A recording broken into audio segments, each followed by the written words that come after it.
نماز نہیں چھوڑی حسین نے. وہ بی بی کہہ رہی ہے کہ تو نماز چھوڑ بھی دے بس تو روتا رہے, تجھے میں جنت میں لے کے جاؤں گی. یہ جھوٹ ہے.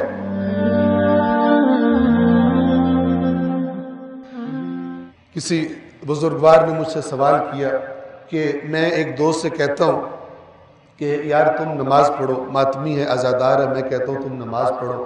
کہتا ہے مجھے نماز کی ضرورت نہیں ہے, اس لیے کہ بی بی نے وعدہ کیا ہے میں اپنے بیٹے کے عزاداروں کو, رونے والوں کو جنت میں جب تک لے کے نہیں جاؤں گی خود نہیں جاؤں گی. ٹھیک ہے, اس لیے میں نماز نہیں پڑھ رہا. آپ کا کیا خیال ہے؟ بی بی کا یہ فرمان, یہ بی بی یہ کہنا چاہ رہی ہے کہ جس نماز کی میرے نانا نے بنیاد رکھی ہے, جس نماز کے قائم کرنے کے بارے میں قرآن بھرا پڑا ہے, جس نماز کو میرے اسی بیٹے حسین نے کربلا میں قائم کر کے دکھایا, اپنے ساتھیوں کو شہید کروا کے بھی نماز نہیں چھوڑی حسین نے, وہ بی بی کہہ رہی ہے کہ تو نماز چھوڑ بھی دے بس تو روتا رہے, تجھے میں جنت میں لے کے جاؤں گی. یہ جھوٹ ہے.